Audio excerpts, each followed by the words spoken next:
Vandaag nog eens in het centrum van Brussel aan de beurs om te praten over puur jeugdsentiment, namelijk Frietland. Frietland, een baken in de stad, een legendarische plek. Een van de mensen die hier 18 jaar gestaan heeft, dat is Zenel. Bonjour, goeiedag.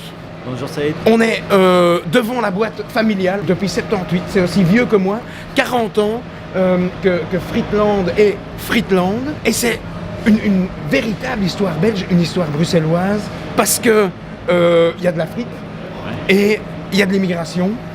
Tu amènes l'histoire de la famille, l'histoire du Frietcote sur les planches du théâtre de poche. Moi j'ai travaillé 18 ans ici à Frietland et j'ai vu un peu pendant toutes ces années-là la faune et la flore bruxelloise qui a fréquenté ce lieu. Et j'ai été fort marqué évidemment par tout ce que j'ai vu pendant ces années-là. Et j'ai toujours eu envie d'écrire quelque chose autour de cette histoire de Friet et de Frietland, mais en incluant vraiment la famille et notre parcours d'immigration albanaise, quoi. Et c'est à partir de là que j'ai commencé à écrire des textes, que j'écrivais d'ailleurs sur les cornets de frites à l'époque, entre deux clients.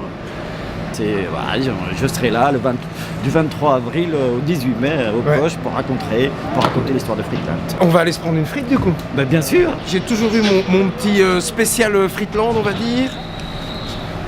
Pour moi, une mitraillette hamburger avec des oignons frits. Ouais. Des frites évidemment. Et curry ketchup. Curry ketchup. Yes.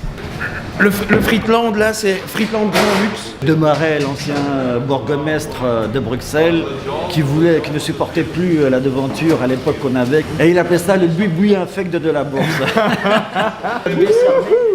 Attends, hein. Ça c'est votre mitraillette. Oh yes.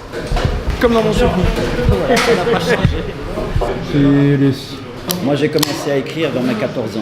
Et comme je bossais de 10h du matin en journée jusqu'à 18h du soir ou le soir, et alors moi pour passer du temps où je lisais, où j'écrivais sur les papiers avec lesquels on emballe les cornets de frites. Alors j'écrivais des histoires, des poèmes, racontais un peu la vie des clients. Et notamment j'ai eu vraiment une chance incroyable puisque j'ai rencontré en fait un vieux monsieur qui s'appelait Joseph. Le premier gars qui a lu mes textes, c'est Joseph.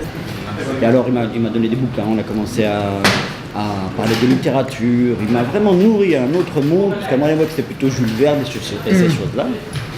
Et c'est devenu quelque part en fait mon mentor. Et donc moi je profitais des clients en fait, pour essayer d'avoir des échanges avec eux, de m'ouvrir au monde, parce qu'on était quand même enfermés dans un cercle qui est la famille. Ouais. Et donc moi je me suis ouvert au monde grâce à la poterie, aux clients. J'ai rencontré évidemment le monde de la drogue, de la prostitution, de l'immigration à la dérive, des clochards. Souvent quand les clients reviennent, ils disent « mais tu sais, j'ai vu des fights ici mon ami ». Et c'est vrai malheureusement. À quel moment tu t'es dit « je peux le faire, je vais le faire » Qu'est-ce qui a fait? Qu'est-ce qui a donné le déclic? Je suis tombé par hasard sur une coupure du soir où il y avait un concours littéraire.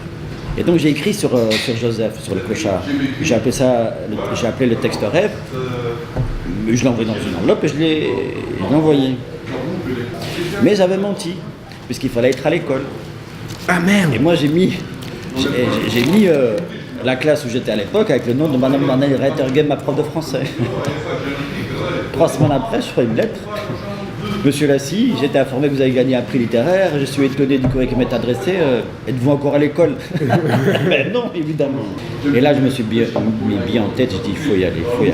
Ça a pris encore des années avant que...